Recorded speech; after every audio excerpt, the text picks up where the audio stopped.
नमस्कार दोस्तों, DElEd fourth semester की क्लास में आप सभी का स्वागत है। दोस्तों, आज मैं अपने सिलेबस का प्रारंभ करता हूं फोर्थ सेमेस्टर के, और उसमें जो पहला टॉपिक है 1857 का स्वतंत्रता संग्राम, 1857 का स्वतंत्रता संग्राम। दोस्तों, ये वह लड़ाई है जिसने भारतीय इतिहास में एक नए युग का प्रारंभ किया। इसने यह दिखाया कि अंग्रेज भी हराए जा सकते हैं, उनको भी मारा जा सकता है। हालांकि यह संघर्ष सफल नहीं हो पाया और उस समय भारत स्वतंत्र नहीं हो पाया, लेकिन इसने आने वाले संघर्षों को एक नया बल प्रदान किया और स्वतंत्रता संग्राम को एक नए सिरे से, एक नए तरीके से लड़ने के लिए एकजुट और यूनिटी लाने का काम किया। तो आइए प्रारंभ करते हैं। दोस्तों, 1857 का विद्रोह, सबसे पहले थोड़ी सी इसकी आउटलाइन समझेंगे।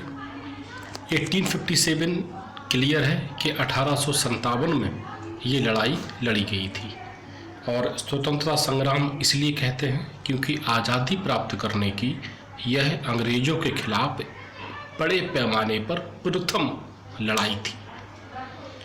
टाइमिंग की अगर बात की जाए तो इसमें कुछ क्वेश्चंस बनते हैं, बहुत इंपॉर्टेंट टॉपिक है। इंग्लैंड के प्रधानमंत्री कौन थे जिस समय ये विद्रोह हुआ? उस समय भारत के गवर्नर जनरल कौन थे? भारत के सम्राट कौन थे? इंग्लैंड के प्रधानमंत्री पार्म ईस्टन थे। भारत के गवर्नर जनरल लॉर्ड कैनिंग थे, बहुत आता है। और उस समय भारत के सम्राट बहादुर शाह जफर, बहादुर शाह द्वितीय, इनको उपनाम जफर के नाम से जानते हैं, ये भारत के सम्राट थे। दोस्तों, जैसा कि आप सभी जानते हैं कि अंग्रेज भारत में व्यापार करने के बहाने आए थे। उनका मेन टारगेट स्टार्टिंग में व्यापार था, व्यापार से लाभ कमाना था, और इसलिए उन्होंने अपनी कंपनी बनाई, ईस्ट इंडिया कंपनी। और अकेले इंग्लैंड से ही नहीं आए, और यूरोपीय देशों से भी कई लोग आए, जो पुर्तगाल से, फ्रांस से,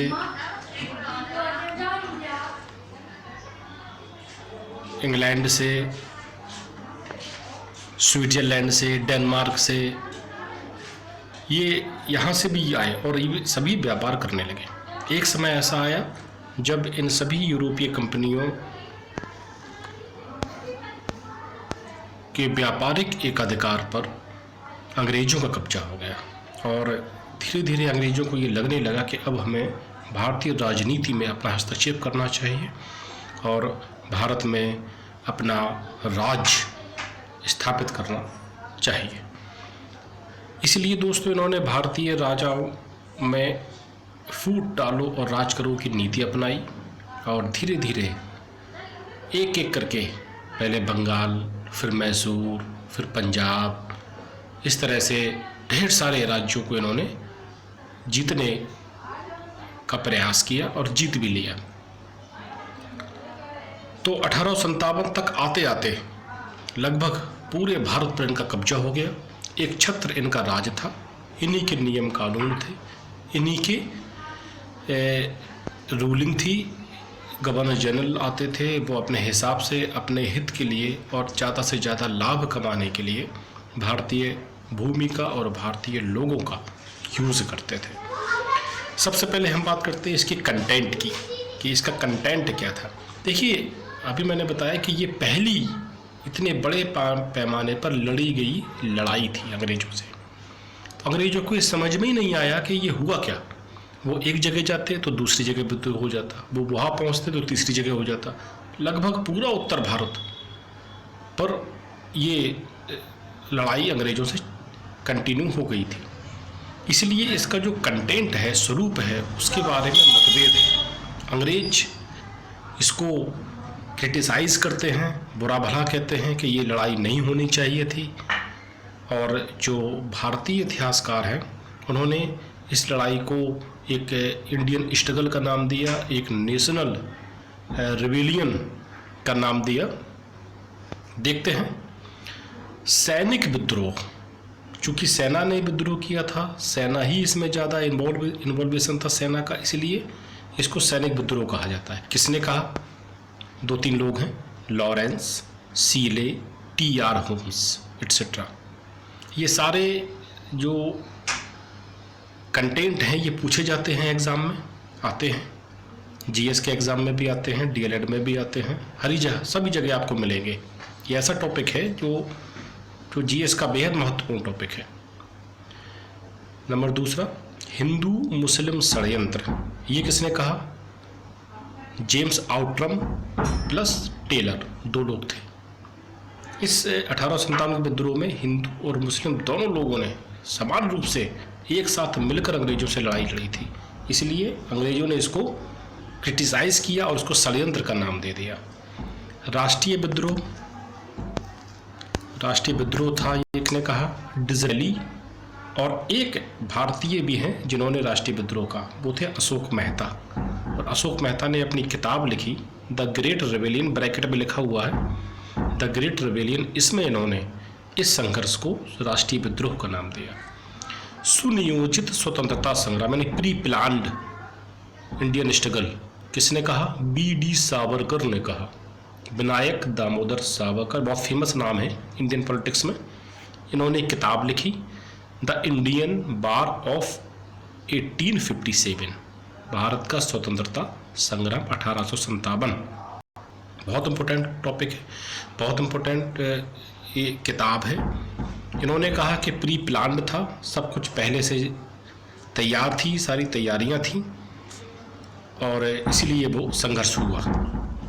नेक्स्ट, ना तो राष्ट्रीय विद्रोह था और ना ही सैनिक विद्रोह था, बल्कि यह एक जन आंदोलन था। ये किसने कहा? SS सेन। देखिए, इतने इतिहासकारों में यही एक इतिहासकार थे जो सरकारी इतिहासकार थे, यानी कि भारत सरकार ने इनको ऑथराइज्ड किया था कि आप 1857 के बारे में लिखिए। और इनकी जो किताब है उसका नाम है 1857, ब्रैकेट में लिखा हुआ है इन्वर्टेड कॉमास में। ये भी बहुत इंपॉर्टेंट है, बहुत पूछा जाता है कि 1857 में कौन सरकारी इतिहासकार था, उनकी किताब कौन थी? SS सेन सरकारी इतिहासकार। एक चीज़ और दोस्तों कि ये SS सेन सरकारी इतिहासकार बने, लेकिन ये ऑफर पहले RC मजुमदार के लिए आया था कि आप लिखिए सरकारी इतिहास। भारत सरकार ने इनको ऑथराइज्ड किया था, लेकिन इन्होंने मना कर दिया। जब मना कर दिया तो SS सेन को बनाया गया था। तो कभी कभी ये भी पूछ देते हैं कि वह कौन इतिहासकार था जिसको पहले भारतीय सरकार ने ऑथराइज्ड किया था। RC मजुमदार ने बाद में स्वतंत्र रूप से अपनी किताब लिखी अलग से, और उसमें ये कहा इन्होंने कि 1857 का विद्रोह न तो राष्ट्रीय था, ना ही प्रथम था, और ना ही स्वतंत्रता संग्राम था, बल्कि यह तात्कालिक एक संघर्ष था जो उस समय की परिस्थितियों के हिसाब से भड़का था। इनकी किताब बहुत आती है, सिपाही म्यूनिटी एंड द रिवेलियन ऑफ 1857। ये ब्रैकेट में जो लिखे हुए हैं वो बुक्स लिखी हुई हैं इनकी, राइटर्स की। तो ये RC मजुमदार। तो ये कंटेंट कुछ जो इस 1857 के विद्रोह के बारे में विभिन्न इतिहासकारों के द्वारा कहे गए। अब हम बात करते हैं दोस्तों रीज़न, कारण क्या थे। सो मैनी रीजन्स, बहुत से कारण थे, कोई एक कारण नहीं था इसका। ये कहते हैं ना कि जब जैसे जैसे धीरे धीरे मटका भरता जाता है तो वो फूट जाता है, उसी तरह से धीरे धीरे अंग्रेज़ों के अत्याचारों और शोषण से भारतीय जनता में, भारतीय राजाओं में, किसानों में, मजदूरों में, कामगारों में एक गुस्सा था, एक क्रोध था, और वो सब कुछ फूटा इस विद्रोह में। सो बहुत से कारण इसके आते हैं, इसको हम अलग अलग कैटेगरीज में डिवाइड करके समझेंगे। सबसे पहला है राजनीतिक कारण, पॉलिटिकल रीज़न। क्या थे? ABCD से इसको हमने सब पॉइंट में लिखा हुआ है। नंबर पहला, बहादुर शाह जफर जो मुग़ल बादशाह थे के साथ बहुत अपमानजनक व्यवहार अंग्रेज़ों द्वारा किया गया। बहादुर शाह जफर हालांकि बहुत बुज़ुर्ग थे, कमज़ोर भी थे, उस समय मुग़लों के पास ज़्यादा कुछ था नहीं, लेकिन फिर भी सोसाइटी में, समाज में उनका बड़ा सम्मान था। और जब उनके साथ इस तरह का इंसल्टिंग बिहेवियर अंग्रेज़ों द्वारा किया गया तो एक गुस्सा सोसाइटी में हुआ। नंबर 2, लॉर्ड डलहौजी की राज्य हड़प करने की नीति, doctrine of lapse policy, Dalhousie की यही, जिसने अपनी इस नीति से बहुत ढेर सारे राज्यों को अनैतिक तरीके से हड़प लिया था, उन पर कब्जा कर लिया था। इसके बारे में अलग से डिस्कस कर देंगे कि राज हड़प नीति क्या होती है। नंबर C, पेशवा एवं अन्य राजाओं के अधिकार, उनकी संपत्ति, उनका धन की जांच करने के लिए एक आयोग अंग्रेज सरकार ने बनाया, जिसका गठन 1854 में हुआ था और इसका नाम रखा गया इनाम कमीशन। तो इस कमीशन ने पेशवा और भारतीय राजाओं के खजाने, उनकी निधियां और उनके संपत्ति की जांच करने का प्रयास किया और जांच के बहाने उनका शोषण किया, उसको हड़पने का प्रयास किया। इसका भी विरोध था। नेक्स्ट, कंपनी की सेवा में, कंपनी मतलब ईस्ट इंडिया कंपनी की सेवा में किसी भी भारतीय को उच्च पदों पर नियुक्त नहीं किया जाता था, चाहे वो कितना ही योग्य हो। तो इससे भी बड़ा गुस्सा था भारतीय सैनिकों में और भारतीय समाज में। तो ये दोस्तों राजनीतिक कारण। आर्थिक कारण की बात करें, इकोनॉमिक कारण क्या थे? टैक्सेशन, करों में बहुत वृद्धि अंग्रेज सरकार द्वारा की गई। देखिए, मैंने बताया कि अंग्रेज ईस्ट इंडिया कंपनी के प्रतिनिधि होते थे और ईस्ट इंडिया कंपनी का ज़्यादा से ज़्यादा टारगेट प्रॉफिट कमाना था, बेनिफिट कमाना था, इसलिए उसने भारतीयों से बहुत ज़्यादा टैक्सेस वसूल किए। नंबर 2, नकदी फसलों के उत्पादन पर जोर दिया। नकदी फसलें वो फसलें होती हैं जो पैसे कमाने या व्यापार करने के दृष्टिकोण से उत्पादित होती है, जैसे कपास, नील, गन्ना, चाय, कॉफ़ी एक्सेट्रा। अंग्रेज़ों ने क्या किया, जो खाद्यान्न फसलें थी, गेहूँ, चावल, दालें, धान, बाजरा, मक्का, इन फसलों के उत्पादन को रोकने का प्रयास किया और नकदी फसलों के उत्पादन पर जोर दिया। इससे किसानों में भूखमरी फैलने लगी, अकाल पड़ने लगे और लोग भूखों मरने लगे। इससे बहुत गुस्सा था। हथकरघा उद्योग उस समय का सबसे उन्नत, सबसे उत्तम उद्योग जो था हथकरघा उद्योग, जिसमें भारत अपने यूज़ के लिए कपड़े वगैरह बनाते थे। तो उसको अंग्रेज़ों ने नष्ट किया, क्योंकि अंग्रेज अपने साथ पैंट, शर्ट, कोट ये लाए थे और ये इंग्लैंड के कारखानों में बनते थे और वहाँ से बिकने के लिए यहाँ आते थे। अगर हथकरघा उद्योग नष्ट नहीं किया जाता तो वो कपड़े कोई नहीं खरीदता। इसी वजह से हथकरघा उद्योग पर अटैक किया गया, उसको नष्ट किया गया, जुलाहों को, मजदूरों को बुरी तरह से मारा गया और सारे उनके उद्योगों को बंद करवा दिया गया। व्यापारिक एक अधिकार, अंग्रेजों ने क्या किया, सारे व्यापारिक एक अधिकार अपने कब्जे में कर लिए। सारे प्रॉफिट, सारे बेनिफिट्स वो खुद ही अपने पास रखने लगे। सूखा, बाढ़ का अत्यधिक प्रकोप, जब खाद्यान्न फसलों का उत्पादन ना के बराबर हुआ तो सूखा पड़ने लगा, अकाल पड़ने लगे, कभी कभी बाढ़ भी आ जाती थी, लोगों की फसलें खराब हो जाती थी। लेकिन अंग्रेज़ों को इससे कोई लेना देना नहीं था, उनको सिर्फ और सिर्फ अपने टैक्स से मतलब था। तो इन सब कारणों से भारतीय जनता में, भारतीय किसानों में बहुत आक्रोश, बहुत गुस्सा पनप रहा था धीरे धीरे। सामाजिक आर्थिक कारण की बात करें अगर, ढेर सारे ऐसे सिस्टम्स जो पुरातन काल से, वैदिक काल से भारतीय समाज का हिस्सा थे, अंग्रेज़ों ने उन प्रथाओं पर अटैक किया।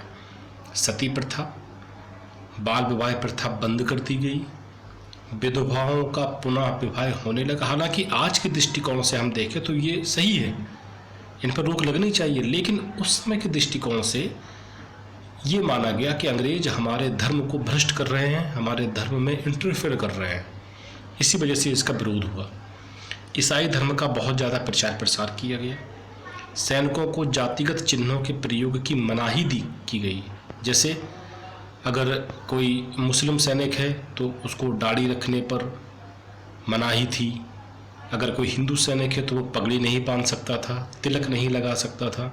तो इस तरह से ये कुछ चीज़ें अंग्रेज़ों ने सेना में मनाही की गई। इससे भी सैनिकों में बड़ा आक्रोश था।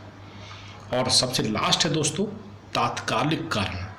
ये जो राजनीतिक कारण, आर्थिक कारण या सोशल और रिलीजियस रीज़न है, इससे गुस्सा धीरे धीरे पनप रहा था, लेकिन भड़का कैसे, विस्फोट कैसे हुआ?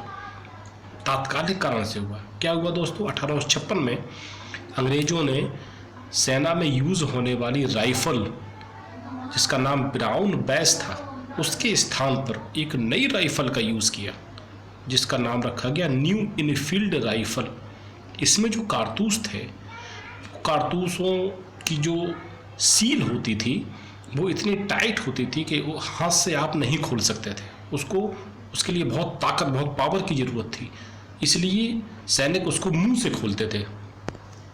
जैसे कोई पैकिंग होती है तो हम लोग हाथ से जब नहीं फटती है हमसे, तो हम मुंह का यूज़ करते हैं, मुंह से पैकिंग को फाड़ते हैं। उसी तरह से वो सील भी बहुत टाइट थी, बहुत पावरफुल सील थी। उस समय इस तरह की ये अफवाह फैल गई कि इस सील में, यानी कारतूसों के सील में जो लेयर बनी हुई है उसमें सूअर और गाय की चर्बी का मिश्रण लगा हुआ है। तो उस समय चूँकि सेना में हिंदू और मुस्लिम दोनों सैनिक बराबर हुआ करते थे, इसलिए इन दोनों जाति के सैनिकों ने इन कारतूसों का प्रयोग करने से मना कर दिया। अंग्रेज़ों ने इसको अनुशासनहीनता माना और ये पहला जो काम किया मना करने का वो बंगाल की बैरकपुर छावनी में हुआ, और जिसने किया वो मंगल पांडे व्यक्ति था, जिसने इन कारतूसों का प्रयोग करने से सबसे पहले मना किया। अंग्रेज़ों ने इसको अनुशासनहीनता माना और मंगल पांडे को गिरफ्तार कर लिया गया और बाद में मंगल पांडे को फांसी दे दी गई। ये खबर जब मेरठ छावनी में पहुंची तो मेरठ छावनी, पूरी की पूरी मेरठ छावनी ने 10 मई 1857 को इन कारतूसों का प्रयोग करने से मना कर दिया। अंग्रेज सरकार ने इस छावनी को बर्खास्त कर दिया, सारे सैनिकों को नौकरी से निकाल दिया। सैनिक इकट्ठे होकर छावनी से बाहर निकले और 11 मई 1857 को दिल्ली पहुँचे और दिल्ली पहुँचकर वहाँ पर बहादुर शाह जफ़र जो मुग़ल बादशाह थे उनको अपना राजा घोषित किया और इस तरह से 1857 के विद्रोह की घोषणा कर दी गई। तो दोस्तों ये आपने देखा कि किस तरह से 1857 का विद्रोह प्रारंभ हुआ, इसका कंटेंट क्या था, इसका इतिहास क्या था, कौन कौन से रीजन्स थे। इसके बाद नेक्स्ट क्लास में इसे आगे डिस्कस करते हैं। तब तक के लिए थैंक यू, गुड डे।